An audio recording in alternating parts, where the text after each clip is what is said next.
Hello. Hi, John. Good morning. Cleese. Cleese, bit to rhyme with cheese, but otherwise it was pretty close. Oh, well, pardon me, sir. Cleese. I do Cleese. do apologize for that. We're big fans, and we may be just a little bit nervous. Oh, that's all right. You don't have to be nervous, because I'm just a very old, doddery, broken-down old man who has nothing but good feelings for everyone except the British press.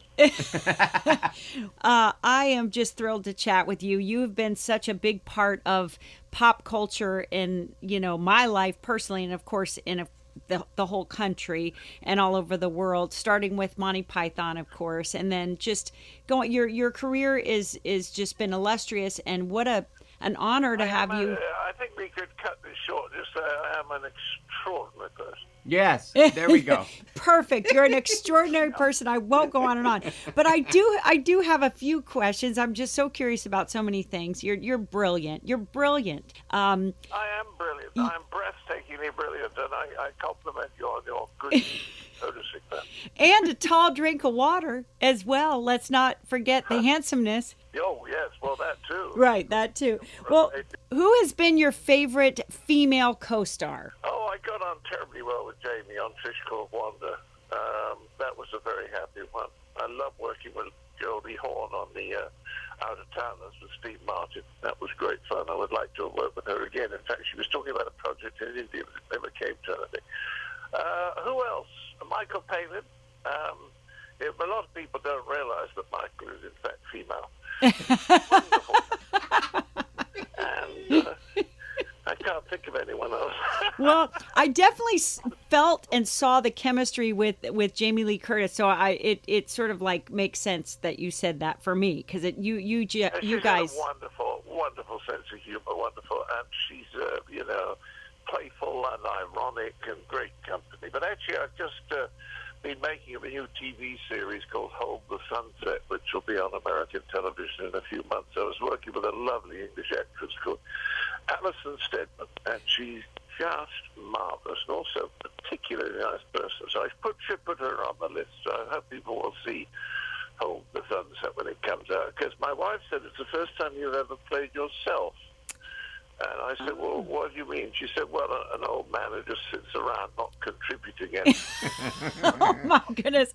Well, we look forward to that for sure. We're going to be on the lookout. Now, is there anyone you would love to work with who you haven't yet? Oh, how interesting. Is there anyone I would love to work with? I've worked a couple of times with Steve Martin, and I have the highest regard for him.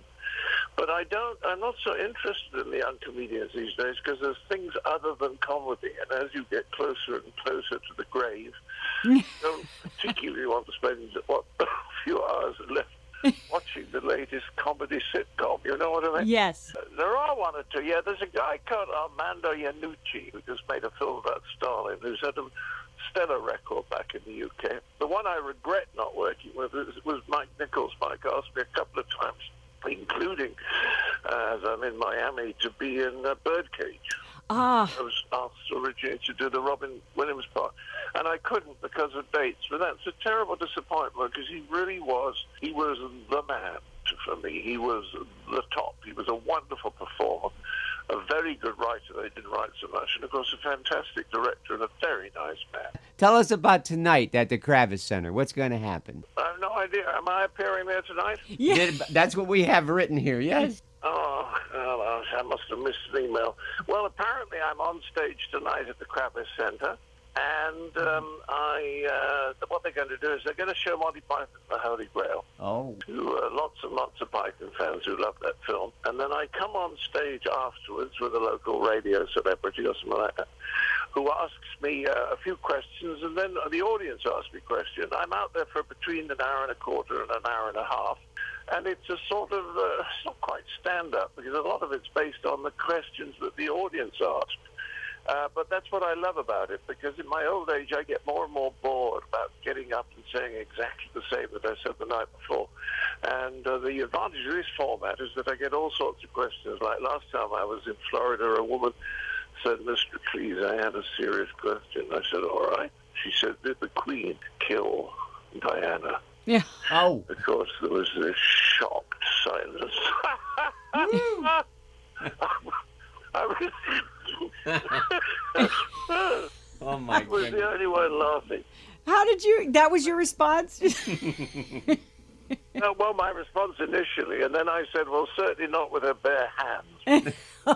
There you go. Good point. You never know. And then people are going to say, why can't you stay married? Or all these kind of things. And it's good fun. And we go all over the place. We even talk about our beloved president occasionally in the context of a discussion about attention spans.